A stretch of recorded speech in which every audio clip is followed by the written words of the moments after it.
La noche cae sobre el valle como si el cielo mismo hubiera decidido bajar los brazos. No hay luna. No hay estrellas. Solo ese negro denso, pegajoso, que huele a tierra mojada y a pinos y a secretos que llevan demasiado tiempo enterrados bajo las piedras. Y en medio de esa oscuridad, una figura avanza. Encorvada. Temblorosa. Los pies casi descalzos sobre el sendero de piedra y barro, porque hasta el ruido de los tacos podría delatarla. Podría despertar a alguien, podría costarle la vida. Esa figura es Petra. Y lo que lleva entre los brazos, envuelto en una manta oscura para que ningún ojo curioso lo vea desde lejos. No son trapos viejos, no son hierbas medicinales, no es leña para el fuego. Es la verdad. La verdad entera. La verdad que durante meses ha estado pudriéndose en el fondo del alma de esa mujer como una herida que no cierra, como un veneno que la mata a fuego lento desde por dentro. Petra carga al hijo verdadero de Adriana. Al niño que vio nacer con sus propias manos. Al heredero real de los Gálvez de Aguirre que todo el mundo creía que no existía, que no había nacido vivo, que era solo el delirio de una criada enloquecida por el dolor. Y esta noche en que Valle Salvaje parece dormir sin sospechar nada, Petra ha decidido que ya no puede más. Que ya no soporta el peso. Que el miedo a Damaso, por enorme que sea, ya pesa menos que el miedo a morirse con ese pecado cosido al alma. Antes de contarles lo que ocurre cuando esa manta oscura se descubre ante los ojos de las personas que más lo necesitan ver, déjenme contarles lo que pasó antes. Porque Petra no salió de esa cabaña así como así. Mis queridos, ¿qué va? Para llegar hasta ese sendero, para atreverse a dar ese paso, Petra tuvo que hacer algo que para ella era más difícil que caminar descalza por el monte en plena noche. Tuvo que esperar. Tuvo que mentir con el silencio. Tuvo que convertirse, una última vez, en la misma mujer callada y cobarde que había sido durante todos esos meses horribles. Y mientras esperaba, mientras fingía que dormía, mientras escuchaba la respiración de Pura haciéndose más lenta, más profunda, más regular, Petra rezaba. Rezaba sin mover los labios. Le pedía a Adriana, muerta ya, que la ayudara. Le pedía a la Virgen que le diera fuerzas. Le pedía a todos los santos del calendario que esa noche Pura durmiera profundo y no se despertara antes de tiempo. Y cuando por fin los ronquidos de Pura llenaron el cuarto y Petra supo que tenía el camino libre, se levantó de su jergón con tanta delicadeza como si estuviera caminando sobre cristal. Cada movimiento calculado. Cada respiración medida. Fue hacia el canastillo donde dormía el bebé y lo miró. Lo miró largo rato en la penumbra de la cabaña, con esa lucecita amarilla y temblorosa del candil casi apagado, y lo que vio en esa carita pequeñita, en esos párpados cerrados, en esa bocazuela que de vez en cuando hacía un pequeño movimiento como si mamara en sueños, lo que vio Petra en ese momento le rompió los últimos pedazos de resistencia que le quedaban. Vio a Adriana. Tan claro como si la propia mujer estuviera ahí, de pie en el rincón de la cabaña, mirándola con esos ojos suyos que siempre preguntaban más de lo que la boca se atrevía a decir. Petra envolvió al bebé con el cuidado más grande que había puesto en ninguna acción de toda su vida. La manta gruesa primero. El pañuelo oscuro por encima. La cabecita acomodada contra su pecho con una precisión casi quirúrgica. Y antes de cruzar la puerta, antes de convertirse en fugitiva, se inclinó y le besó la frente al niño tan suavemente que ni el aire se enteró. Y le susurró, con la voz más pequeñita que era capaz de producir, tranquilo, mi vida. Esta noche vamos a casa. Esta noche regresas a los tuyos. Salió de esa cabaña miserable como quien sale de una cárcel oscura el día que le abren la puerta. El monte era negro. Negro total. Ni una estrella. Ni una briza de luz que le indicara el camino que conocía de memoria de tanto transitarlo durante años, pero que esa noche parecía distinto, parecía extraño, parecía lleno de sombras que no estaban antes. Los pies de Petra sobre la tierra fría. Las ramas rozándole el rostro. El viento bajando de la sierra con ese filo que corta y que no perdona. Y en su pecho, el bebé, cálido, latiendo suave, confiando en ella con esa confianza absoluta e incondicional que solo tienen los recién nacidos, que no saben todavía que el mundo puede fallarles.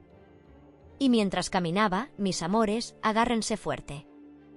Mientras caminaba por ese monte en sombras, Petra empezó a escuchar voces. No se asusten. No estaba perdiendo la cabeza. O quizás sí, un poquito. Pero las voces que escuchaba Petra eran voces conocidas. Le parecía escuchar a Adriana llamándola desde algún lugar que no era de este mundo. Le parecía escuchar a la duquesa Pilara, muerta hacía años, susurrándole al oído con esa voz de terciopelo que tuvo en vida. Por aquí, Petra. Por aquí, mujer. No te pares. Sigue. Le parecía que todos los muertos de Valle Salvaje, todos los que habían pagado el precio de los secretos y las ambiciones de los poderosos, la estaban guiando. La estaban llevando de la mano.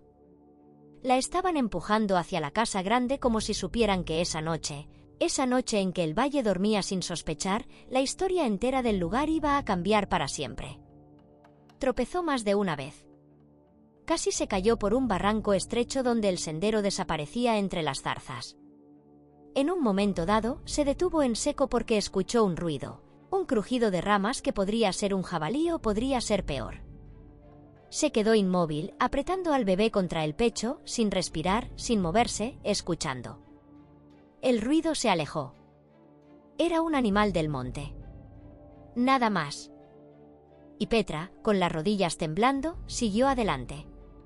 Cuando después de horas, después de ese camino que parecía no tener final, cuando vio a lo lejos las luces tenues de la casa grande parpadeando en la oscuridad del valle como pequeñas brasas, Petra cayó de rodillas ahí mismo en mitad del sendero polvoriento. Y lloró. Lloró sin que nadie la viera. Con el bebé todavía en los brazos, arrodillada en la tierra, bajo ese cielo sin luna que no le concedía ni el alivio de las estrellas. Le pidió perdón al cielo. Le pidió perdón a Adriana. Le pidió perdón a Dios con todo lo que le quedaba de fe después de tantos años de pecado y de silencio cobarde. Y se levantó. Se levantó con una fuerza que ni ella misma sabía que tenía dentro. Una fuerza que solo puede nacer de querer enmendar el peor error de toda una vida. Así llegó Petra a la puerta de servicio de la casa grande. Con los pies sangrando. Con el cuerpo agotado de kilómetros y de culpa. Con el bebé dormido sobre su pecho como si ese pequeño no tuviera ni idea de lo que su propia existencia había costado. Golpeó la puerta suavecito. Un toquecito apenas. El tipo de llamada que hace quien no quiere ser oído por nadie excepto por la persona que espera al otro lado. Y la persona que abre esa puerta, mis queridos, es Luisa. Mi querida Luisa. La criada que durante semanas y semanas había jurado y perjurado que el bebé de Adriana era un niño. Que ella lo había escuchado con sus propios oídos. Que nadie en este mundo, por más que la llamaran loca, por más que la quisieran encerrar, por más que hasta su propia señora Bárbara le pidiera que descansara el alma y dejara de obsesionarse, iba a hacerle cambiar de convicción. Luisa abre la puerta despacio. Con el corazón en un puño. Con esa mirada de quien lleva demasiado tiempo esperando algo que no sabe exactamente cómo va a llegar.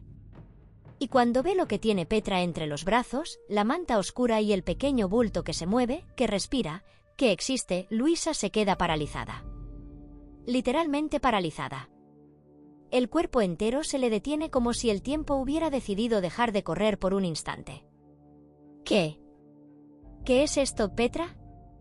Dios mío del cielo, la voz le sale quebrada.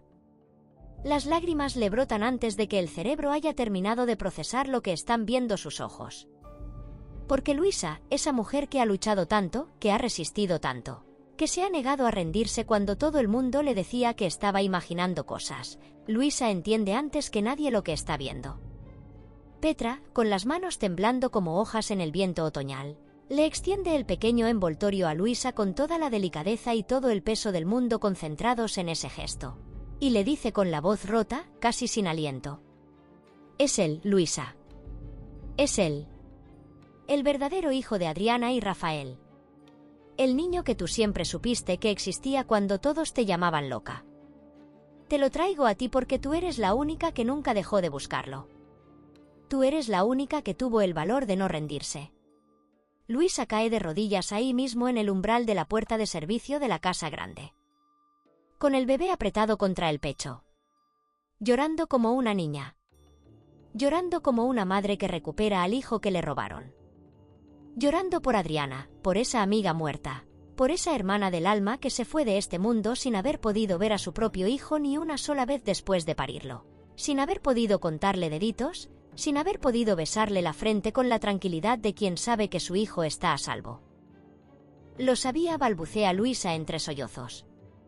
Lo sabía. Sabía que no estaba loca. Sabía que aquel día lo escuché bien. Era verdad. Todo era verdad desde el principio.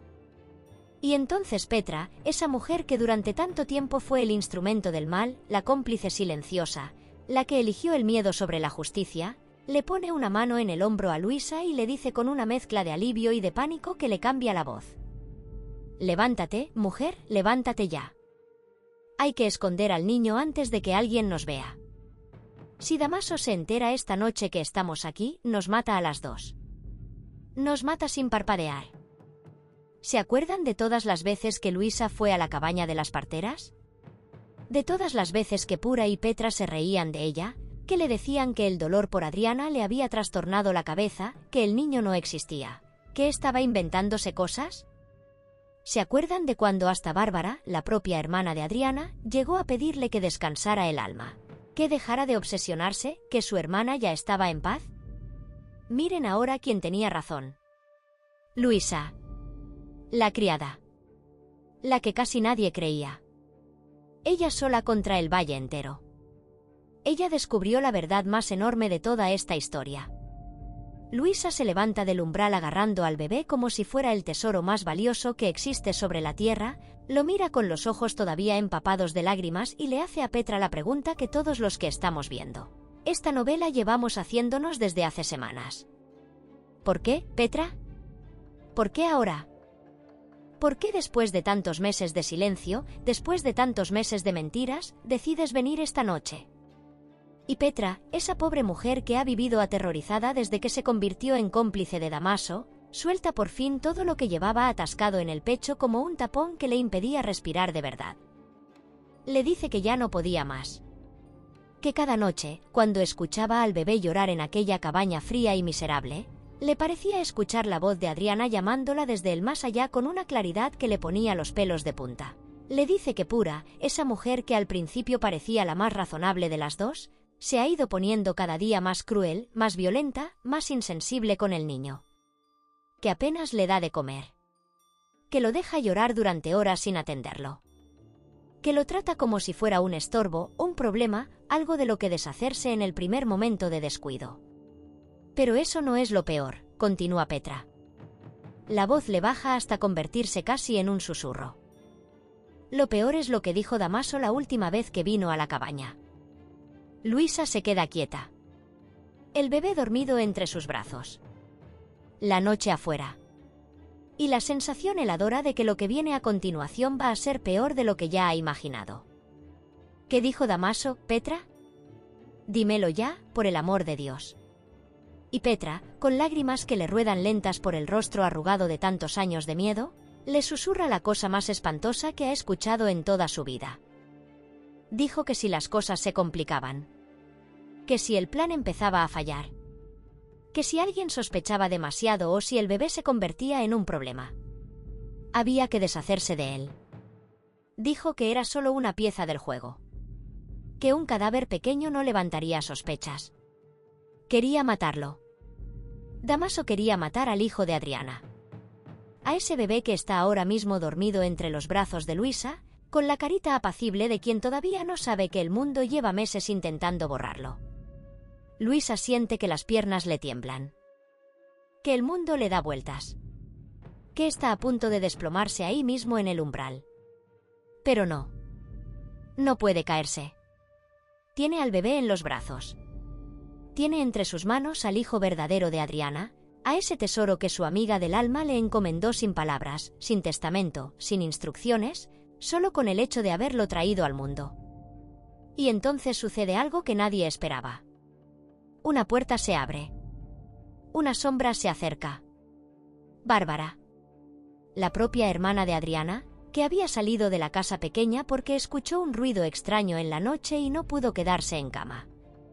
Bárbara, envuelta en un chal de lana, con el cabello suelto, con esa mirada de mujer que ha llorado tanto en los últimos meses que ya casi no le quedan lágrimas en el cuerpo, se acerca despacio hacia Luisa y Petra con el gesto de quien no sabe todavía lo que está a punto de encontrarse. Cuando ve a Luisa de rodillas en el umbral. Cuando ve el bulto entre sus brazos. Cuando ve a Petra a su lado con las manos temblorosas y la cara empapada.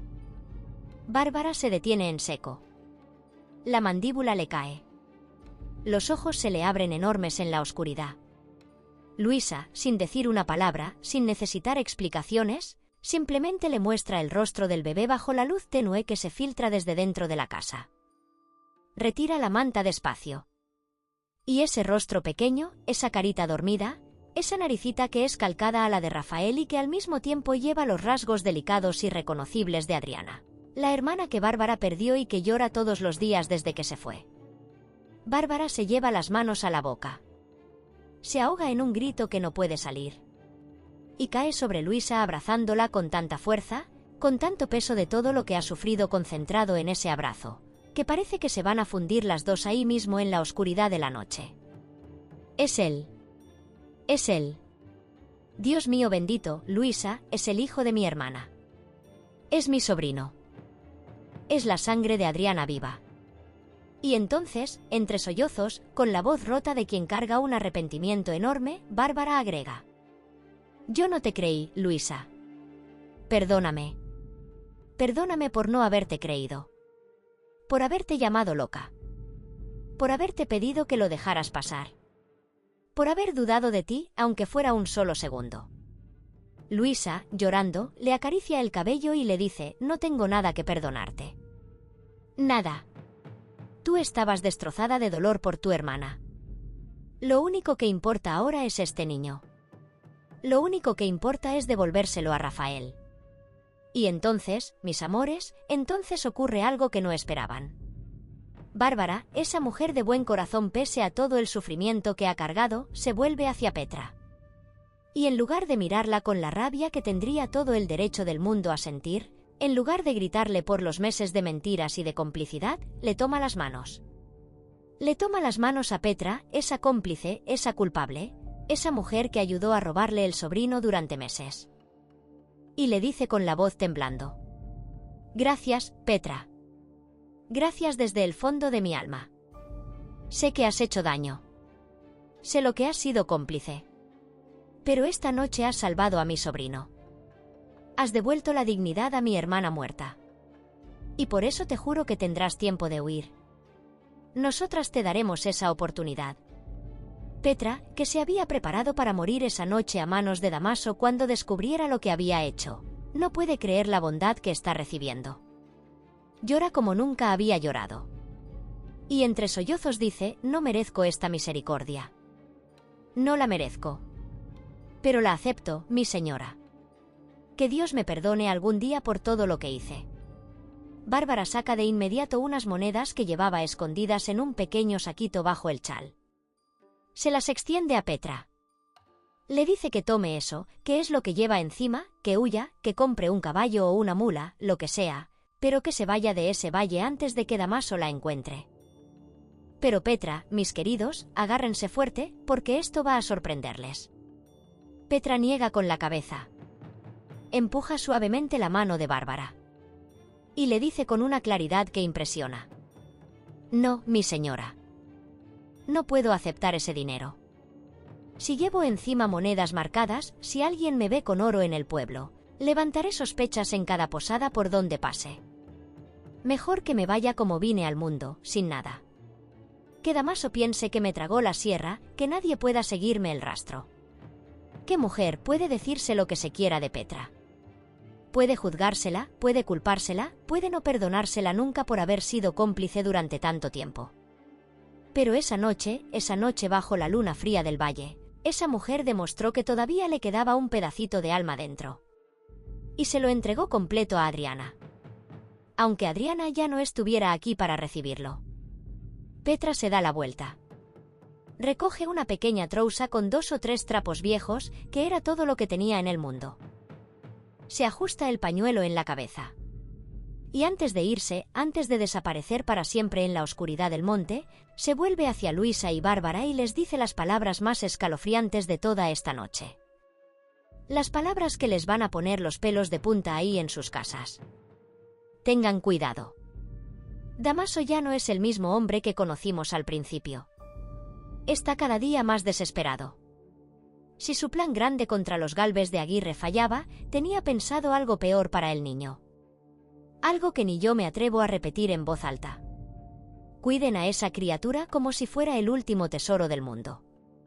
Porque para Damaso, ese bebé no es un sobrino ni un heredero ni nada que le importe. Es solamente una moneda de cambio. Y una moneda que ya no le sirve, se tira. Y dicho esto, Petra cruza el patio empedrado de la casa grande, se desliza entre los arbustos y se pierde. Se pierde. Se pierde entre las sombras del monte sin mirar ni una sola vez hacia atrás. La última imagen que tenemos de ella son los hombros encorvados bajo el pañuelo oscuro, y ese paso firme, ese paso de quien, por primera vez en muchísimo tiempo, camina hacia algún lugar donde su conciencia pueda dormir tranquila. Luisa y Bárbara se quedan quietas en el patio, con el bebé entre las dos, con el silencio de la noche envolviéndolas como una manta helada. Madre del cielo. Lo que acaba de pasar en ese patio cambia para siempre la historia de Valle Salvaje. Y las dos lo saben. Lo sienten en los huesos. Bárbara, recuperando el aliento primero, dice lo que ambas están pensando. No podemos quedarnos aquí. Si José Luis cruza el patio esta noche, si Victoria sospecha algo, si Damaso entra en palacio antes de que hayamos tenido tiempo de actuar, estamos perdidas. Hay que esconder al niño ahora mismo. Las dos mujeres se miran. Se entienden sin necesidad de palabras.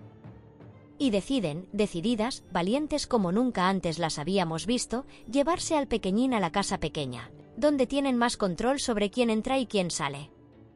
Caminan rapidito. Casi corriendo. Con el bebé bien envuelto. Con el corazón en la garganta. Con cada paso midiendo el riesgo de que alguien las vea, de que alguien pregunte, de que alguien sea exactamente la persona equivocada en el momento equivocado. Y cuando llegan a la habitación de Pedrito, ese niño noble, ese niño que ha sufrido más de lo que ningún muchacho de su edad debería sufrir, las cosas dan un giro que no esperábamos. Pedrito estaba dormido. Pero el ruido los despertó. Abre los ojos. Se incorpora. Y cuando ve a su hermana Bárbara y a Luisa con un bulto pequeño que se mueve y hace ruidos suaves, al principio piensa que es un sueño. Se restriega los ojos. Se acerca despacito. Y cuando ve el rostro del bebé, el rostro de su sobrino, el verdadero hijo de Adriana, el primogénito de Rafael que todos creían que no existía. Pedrito se queda paralizado. La mandíbula le tiembla. Las lágrimas le brotan sin que pueda controlarlas. Y pregunta con un hilito de voz que parece a punto de quebrarse del todo. ¿Es de Adriana? Bárbara, llorando, se arrodilla frente a su hermano pequeño. Le toma las manitas entre las suyas. Y le dice, sí, mi sol. Sí, mi cielo. Este es el hijo verdadero de Adriana. Este es nuestro sobrino. Lo escondieron, nos lo robaron, nos mintieron a todos durante meses. Pero ahora está aquí. Y necesitamos que tú, mi vida, nos ayudes a protegerlo. Pedrito levanta la barbilla. Mira al bebé con una determinación que no tiene nada de niño. Una determinación de hombre adulto en un cuerpo pequeño. Y le dice a Bárbara con una seriedad que parte el corazón. Juro por nuestra hermana Adriana que no diré ni una sola palabra hasta que ustedes me lo permitan. Pausa. Y juro también que si alguien intenta hacerle daño a este niño, tendrán que pasar por encima de mí. Si eso no les saca una lágrima ahí en sus casas, no sé qué podrá conmoverles en esta novela. Pedrito, ese pequeño caballero, jurando proteger a su sobrino con la fuerza de un guerrero que todavía no sabe que lo es. Pero claro que no todo puede ser ternura en Valle Salvaje. Porque mientras Luisa, Bárbara y Pedrito instalan al bebé en un canastillo improvisado, mientras calientan un poco de leche, mientras lo arrullan suavecito en esa habitación pequeña, lejos de allí, en la cabaña miserable donde tantos meses tuvieron escondido al niño, todo se está yendo al desastre para los malos de esta historia. Y cuando digo todo, mis queridos, digo absolutamente todo. Esa misma madrugada, antes de que el sol se asome por encima de las montañas, Damaso llega a la cabaña. Sí. Damaso. El supuesto difunto. El primer marido de Victoria. El padre del pobre Gaspar. El hombre que ha estado moviendo los hilos de toda esta tragedia desde las sombras durante meses y meses, convencido de que era el más listo del valle, de que todos los demás eran piezas en su tablero. Llega a la cabaña como llega cada amanecer, con ese paso de quien se cree el dueño y señor del lugar. Esperando su informe diario. Esperando que Pura le confirme que todo sigue en orden. Toca la puerta una vez. 2 veces. 3 veces. Al otro lado, solo silencio. Empuja la puerta con fuerza, ya empezando a sentir ese cosquilleo en el estómago que le avisa de que algo va mal. Y cuando entra a ese cuarto mísero, lo que se encuentra es a Pura sola. Sola, despeinada, blanca como la leche, temblando de los pies a la cabeza con los ojos desorbitados. El canastillo, vacío. Damaso lo ve. Lo procesa. Y entonces explota. ¿Dónde está el niño? ¿Dónde está? Pura, intentando hablar, intentando explicarse, balbuce. Se lo llevó. Petra se lo llevó esta noche. Yo me dormí un momento. Solo un momento, te lo juro. Y cuando desperté ya no estaban ninguno de los dos. Ni la mujer ni la criatura. Te lo juro por mi madre, Damaso. Te lo juro. La cara que pone Damaso en ese momento es de pesadilla pura. Los ojos se le ponen rojos. Las venas del cuello se le marcan como cuerdas tensas. Y empieza a romper todo lo que tiene al alcance de las manos. La mesa. Las sillas. Los jarros de barro que Pura usaba para sus brebajes. Los frascos de remedios y polvos que representaban su único oficio en este mundo. Todo. Todo lo destroza con una furia animal que da miedo verlo. Te voy a matar, mujer, ruge Damaso con la voz desgarrada hasta los límites del sonido humano. Te juro por mis muertos que te voy a matar si no encuentras a esa traidora antes de que termine el día. Y si el niño aparece en manos equivocadas, si llega a la casa grande, si Rafael lo ve aunque sea un solo instante, me hundes. Me hundes a mí y te hundes tú conmigo. ¿Me estás entendiendo? Pura, arrodillada en el suelo entre los cristales rotos y el barro de lo que fue la mesa, llora, suplica, le promete que va a salir ahora mismo, que lo va a buscar, que los va a encontrar. Y Damaso, ese miserable, ese hombre que hemos ido descubriendo capa a capa hasta llegar al monstruo que hay debajo, le coge del brazo, la zarandea sin ninguna delicadeza y le lanza esta amenaza con una frialdad que hiela más que el grito. Tienes hasta la puesta del sol. ¿Me oyes? Si para entonces no me has traído a Petra y al niño, esta cabaña arde esta misma noche con todo lo que tenga dentro. Y sale. Sale de la cabaña echando humo. Monta el caballo de un salto y galopa hacia el valle a toda velocidad. Pero no va directo a palacio. No, ese hombre es astuto. Astuto como un zorro que lleva toda la vida sobreviviendo en un bosque que quiere comérselo.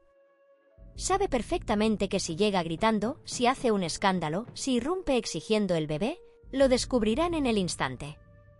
Tiene que jugar las cartas que le quedan. Y las que le quedan son 2 cartas fatales. La primera, su alianza con Victoria; la segunda, su plan más oscuro, el que llevaba meses guardado como último recurso. Pero antes de activar esas cartas, Damaso decide jugar algo más sutil, más peligroso todavía, porque involucra la emoción más imposible de controlar que existe. El amor.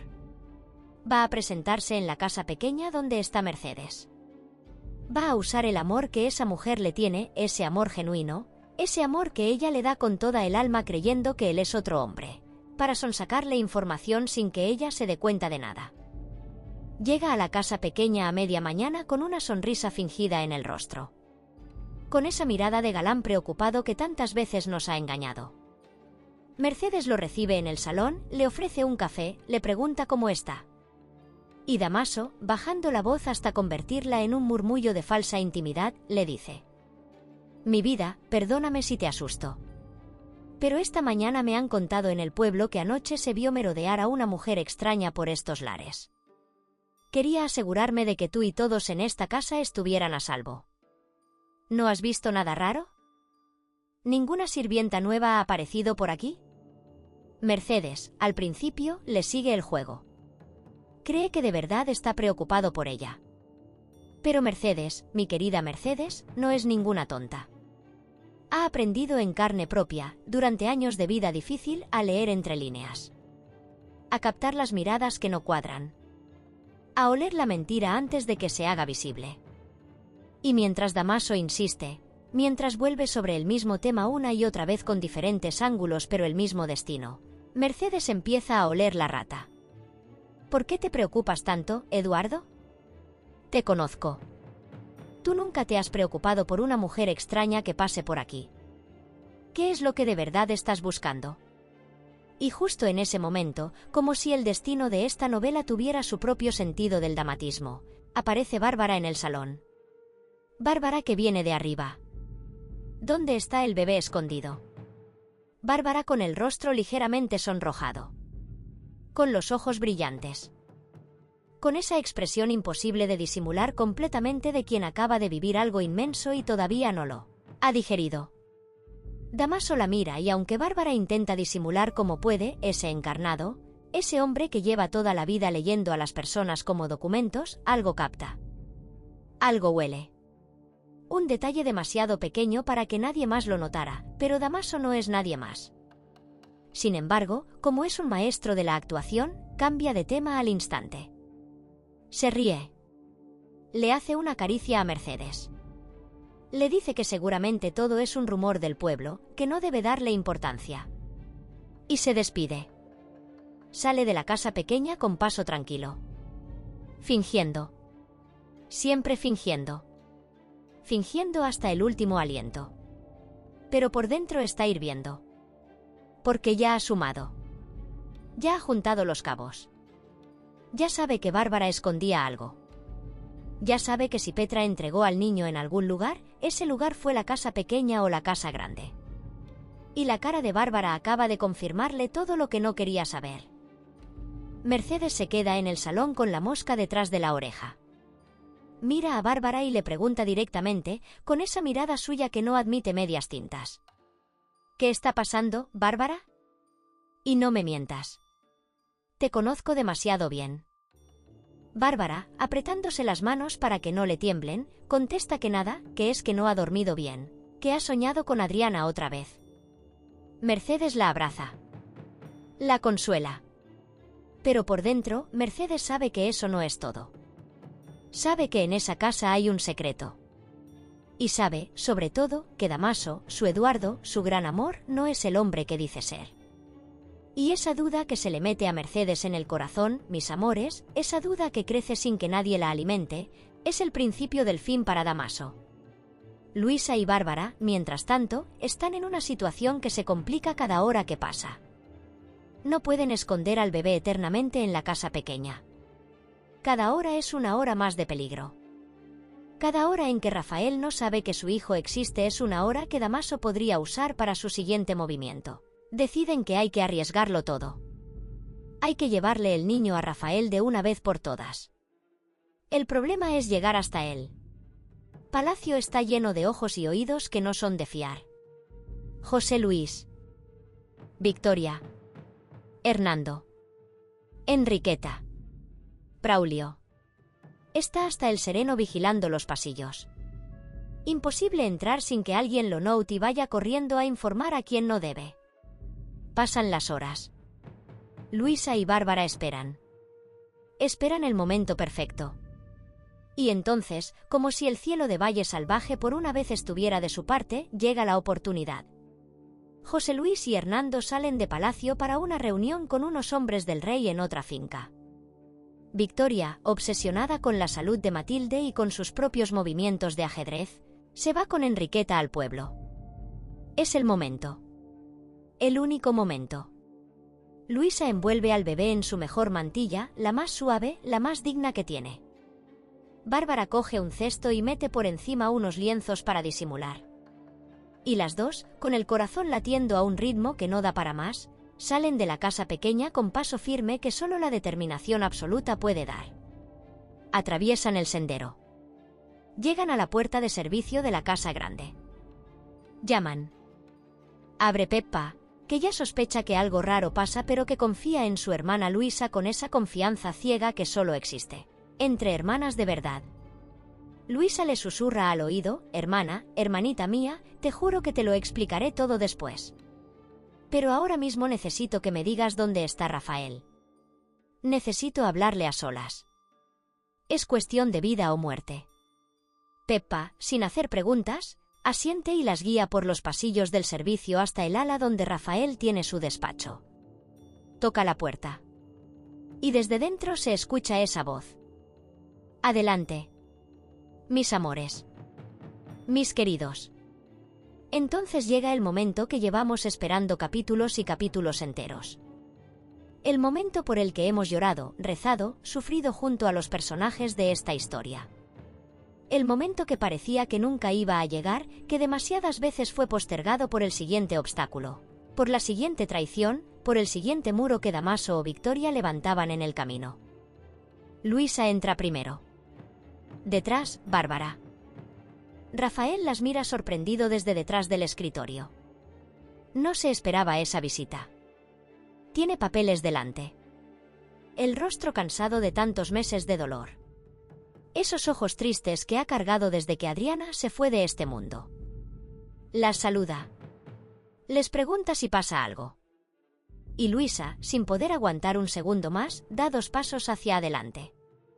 Retira la mantilla que cubre al bebé con la delicadeza más grande que ha tenido en toda su vida. Y lo levanta. Lo levanta ante Rafael como si estuviera ofreciéndole el regalo más sagrado que existe. Rafael no entiende. Al principio, Rafael no entiende. Mira al bebé. Lo mira otra vez. Con cara de confusión genuina. De alguien que ve algo frente a sus ojos que su mente se niega a aceptar porque sería demasiado grande, demasiado improbable, demasiado parecido a un milagro. Y entonces Bárbara, con lágrimas, con la voz quebrada en cada sílaba, le dice: Rafael, hermano de mi alma, escúchame bien lo que te voy a decir. Esta criatura, este niño que tienes ante tus ojos, es tu hijo. El verdadero. El que Adriana trajo al mundo aquella noche horrible. El que te robaron. El que escondieron. El que yo misma dudé en creer que existía cuando Luisa lo gritaba. Este es la sangre de Adriana. Esta es tu sangre, Rafael. Este es el hijo que el cielo te devuelve hoy. Rafael se ríe primero. Nervioso. Con esa risa de quien no sabe cómo reaccionar ante algo que lo supera por todas partes. Cree que es una broma. Una broma terrible. Cree que Luisa por fin se ha vuelto loca de verdad y que ha contagiado a Bárbara. Se levanta del escritorio. Camina hacia atrás. Niega con la cabeza. Es imposible. Es imposible lo que estás diciendo, Bárbara. No puede ser. Mi hija es María. María es mi hija. Pero Luisa, con una calma sobrenatural, con esa firmeza que solo puede venir de la verdad absoluta, se le acerca. Y le pone al bebé en los brazos. Despacio. Suavemente. Con toda la solemnidad del mundo. Y el bebé, ese pequeñín que apenas ha conocido el contacto de un hombre en toda su corta vida, lo mira. Lo mira directamente, con esos ojos enormes y oscuros que los recién nacidos tienen cuando observan algo nuevo.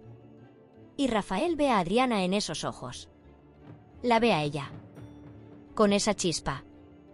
Con esa luz. Con esa alma que tantas veces lo miró con amor desde el rostro de la mujer que era su vida entera. Rafael Gálvez de Aguirre, el duque, el patriarca, el hombre fuerte que ha cargado tantas tragedias sin doblarse ante nadie, cae de rodillas. Cae al suelo con el bebé entre los brazos. Y llora. Llora con sollozos que vienen de tan adentro que parecen arrancados desde los cimientos del alma. con un dolor y una alegría tan mezclados que ni él mismo sabe ya qué siente primero. Le acaricia la carita al niño con un dedo tembloroso. Le besa la frente despacito. Y le susurra, con la voz rota en pedazos: hijo mío del alma. Adriana mía, te lo juro. Te juro que voy a cuidarlo. Te juro que voy a vengar todo lo que nos hicieron. Te juro que nadie volverá a hacerle daño a mi sangre. Nadie.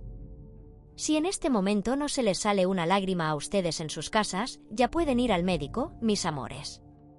Porque ese corazón no les está funcionando bien. Mientras Rafael está ahí, arrodillado en el suelo del despacho con su hijo verdadero pegado al pecho, en su mente empiezan a pasar como fotografías todos los momentos que vivió con Adriana. Como si la mente quisiera procesar todo de golpe, todo lo que fue, todo lo que se perdió, todo lo que le robaron. Recuerda el primer instante en que la vio. Cómo se le aceleró el corazón. La primera vez que se atrevió a hablarle. Los encuentros furtivos, los besos robados, las miradas cómplices durante las cenas familiares cuando nadie podía saber lo que había entre ellos. Y entonces recuerda la última noche que pasó con Adriana antes de que ella se pusiera de parto.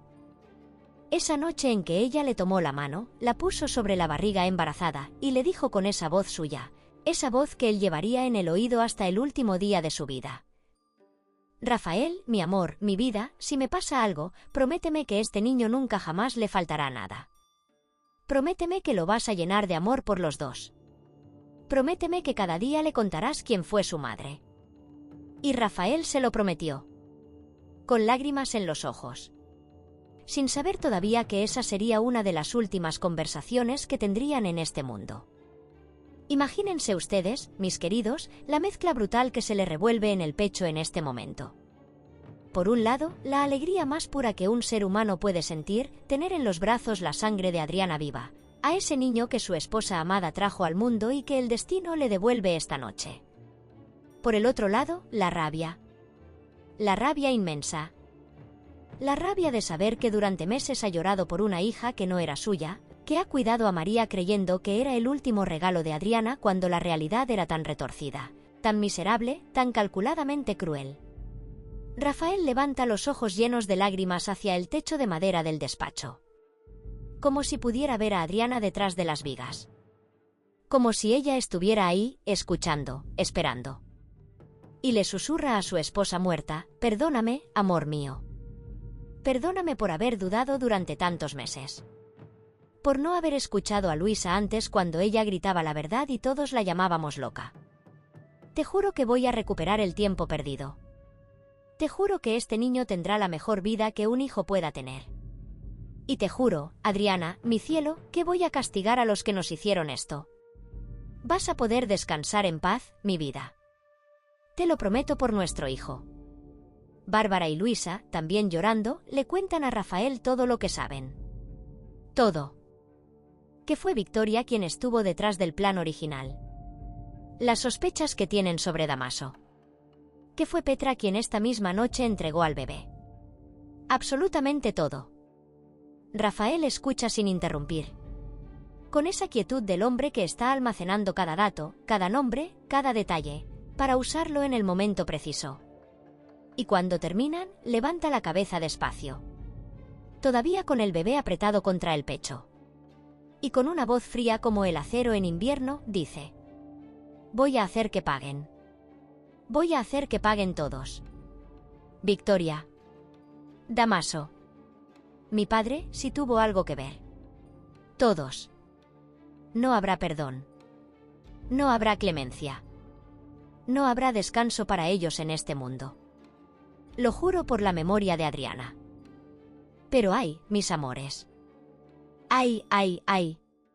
Porque mientras Rafael hace ese juramento devastador con el bebé en los brazos, mientras Luisa y Bárbara lloran de emoción en ese despacho, mientras todo palacio parece envuelto en una nube de milagro y de gracia divina, lejos de allí, en aquella cabaña miserable donde tantos meses tuvieron encerrado al pobre niño, las cosas se están poniendo de color negro para pura. Muy negro. Porque ¿se acuerdan cuando Damaso le dijo que tenía hasta la puesta del sol para encontrar a Petra y al niño? ¿Verdad? Se acuerdan de la amenaza con la cabaña ardiendo. Pura lleva horas corriendo por todos los caminos del valle como una loca. Horas sin comer, sin beber, sin descansar un instante. Con la cara llena de tierra. Con los pies sangrando dentro de los zuecos. Con el corazón a punto de explotar. Ha ido al mercado del pueblo. A las casas vecinas. Ha tocado puertas. Ha preguntado a pastores. Ha buscado en cuevas. Ha gritado el nombre de Petra hasta quedarse ronca. Nada. Petra parece haberse esfumado en el aire como si la tierra misma se la hubiera tragado. Y mientras corre, mientras suplica, mientras pregunta a todo el que se le cruza, Pura no puede dejar de pensar en una sola cosa que la atormenta. Que ella, en el fondo más oscuro de su alma, ella sabía que esto iba a pasar. Lo sabía desde que escuchó a Petra hablándole al bebé por las noches con tanto cariño. Lo sabía desde que vio a Petra llorar a escondidas cuando creía que nadie miraba.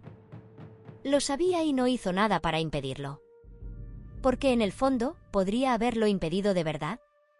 ¿O llevaba meses sabiendo que Petra tenía más alma de la que las dos juntas podían permitirse en ese negocio?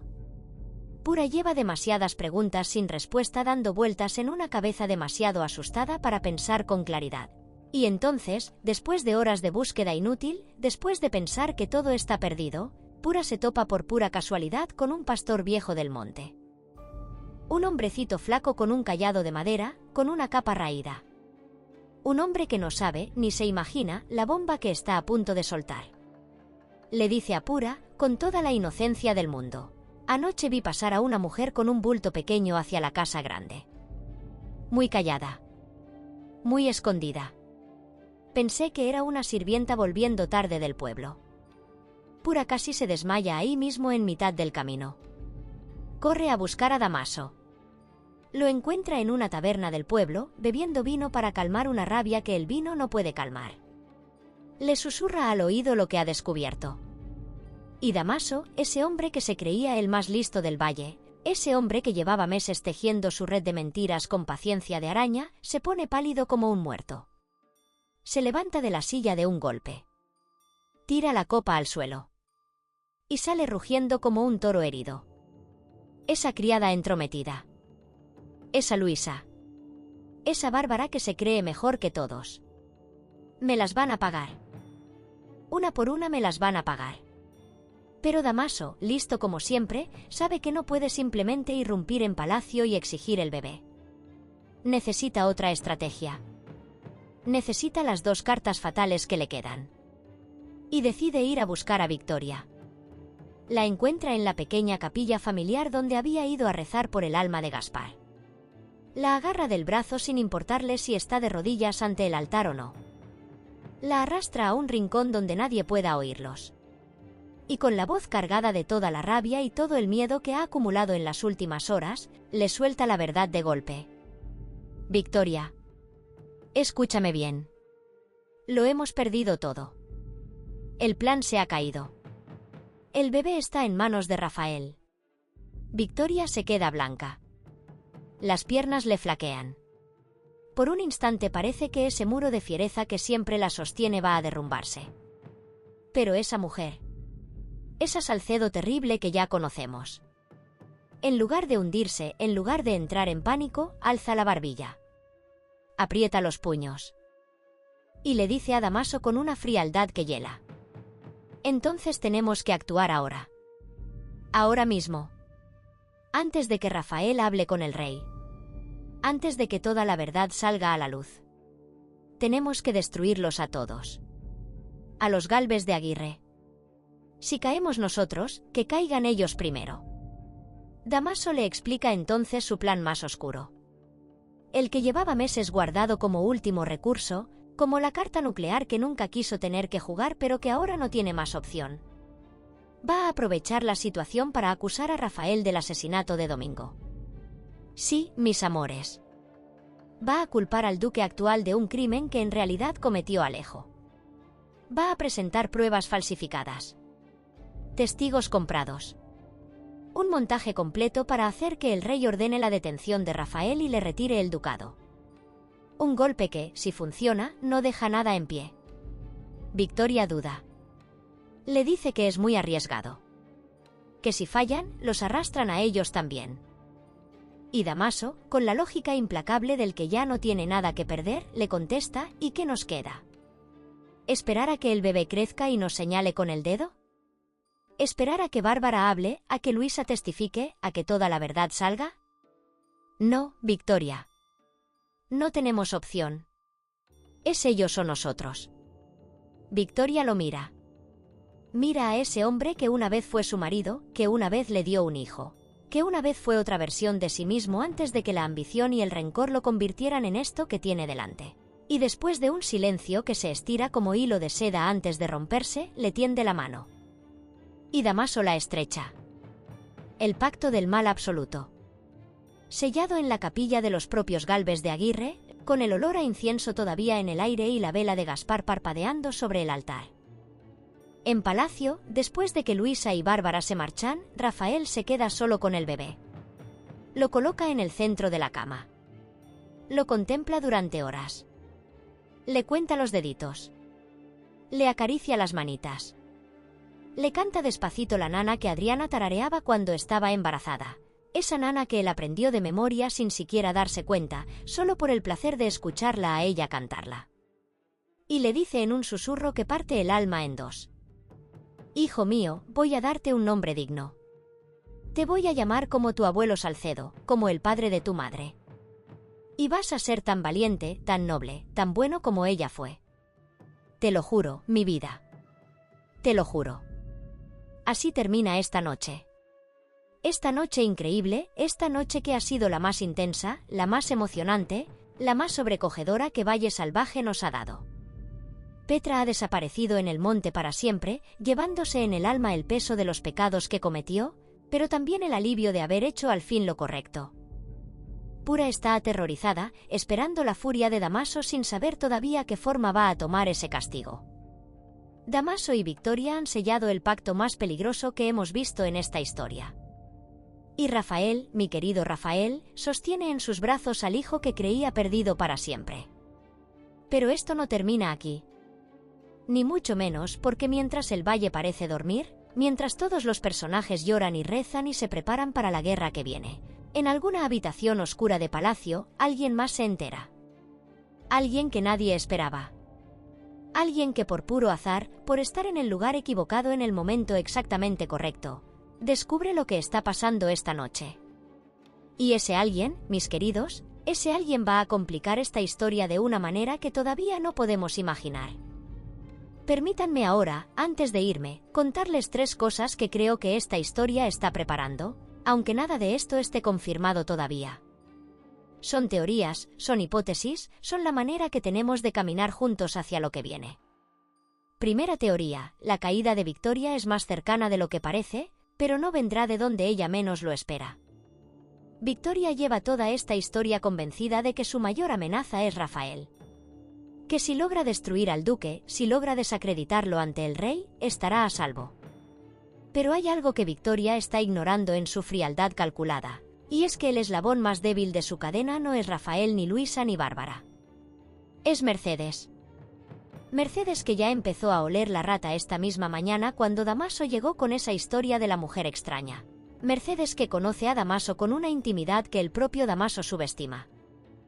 Mercedes, que ha estado al margen de todos los secretos de la Casa Grande creyendo que la amaban, cuando en realidad la han usado como escudo, como distracción, como pieza de un tablero que nunca fue el suyo.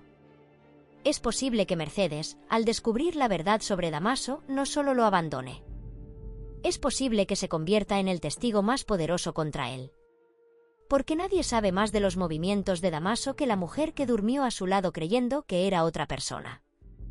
Y nadie tiene más motivo para hablar que la mujer a quien traicionaron con la mentira más grande. Si Mercedes decide hablar, Damaso no tiene defensa. No una que funcione ante el rey. No una que sea más convincente que el testimonio de su propia cómplice involuntaria. Nada lo confirma todavía. Pero hay indicios. Y en Valle Salvaje, los indicios siempre apuntan hacia donde va a doler más. Segunda teoría, Aspar no está tan lejos del bando correcto como parece. Gaspar lleva toda esta historia siendo el hijo de Damaso, el producto de ese matrimonio terrible con Victoria, el heredero de una herencia de mentiras y manipulaciones. Pero Gaspar, a diferencia de su padre, ha mostrado a lo largo de los capítulos algo que Damaso nunca tuvo: conciencia. Vacilaciones pequeñas. Momentos de duda. Gestos que indican que hay una parte de él que sabe que lo que está pasando a su alrededor no está bien. Es posible, apenas posible, que cuando la verdad sobre el bebé salga completamente a la luz, cuando Gaspar entienda la magnitud de lo que su padre ha hecho, tengamos uno de esos giros que Valle Salvaje guarda para sus mejores momentos. Gaspar eligiendo la justicia sobre la sangre. Gaspar testificando contra Damaso no porque alguien le obligue, sino porque su propia conciencia ya no le deja otra salida.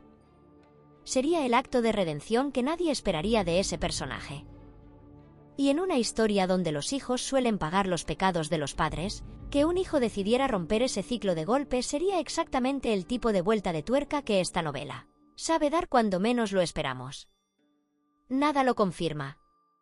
Pero esa conciencia de Gaspar que aparece y desaparece como una llama que no termina de apagarse del todo, no está ahí por casualidad. Tercera teoría: el nombre que Rafael le dará a su hijo podría desencadenar el último gran conflicto de esta historia. Rafael dijo esta noche que piensa nombrar al bebé como el padre de Adriana, el abuelo Salcedo. Y esa decisión, que en el despacho sonó como un acto de amor, un homenaje privado, una promesa entre padre e hijo, podría tener consecuencias que van mucho más allá de lo sentimental. Porque en los tiempos en que se desarrolla esta historia, el nombre de un heredero es un acto político. Nombrar a un hijo en honor a la familia materna, en lugar de la paterna, es una declaración. Es decirle a todo el valle, al rey, a los aliados y a los enemigos, que este niño pertenece tanto a la sangre de los Salcedo como a la de los Gálvez de Aguirre. Y hay personas en este valle que tienen mucho que perder con ese reconocimiento. Personas que llevaban meses convencidas de que el linaje Salcedo había muerto con Adriana. Personas que habían construido sus planes sobre la base de que ese bebé no existía o no importaba. Si ese nombre se hace público, si Rafael lo reconoce oficialmente como heredero con ese nombre, podría activar reclamaciones, rivalidades y movimientos políticos que ahora mismo están latentes. Durmientes. Esperando el detonador adecuado. Nada lo confirma aún. Pero en una historia donde cada palabra, cada gesto, cada nombre tiene consecuencias que se sienten capítulos después, la decisión de Rafael de nombrar a su hijo esta noche no pasará sin dejar rastro. ¿Qué piensan ustedes? ¿Creen que Mercedes tendrá el valor de hablar cuando descubra la verdad completa sobre Damaso? ¿O el amor que le tiene lo protegerá una vez más? Déjenme su respuesta en los comentarios, que yo los leo todos. Y digan también qué nombre creen que merece ese bebé. ¿El nombre del abuelo Salcedo, como quiere Rafael? ¿O creen que la historia lo llevará a otro nombre todavía?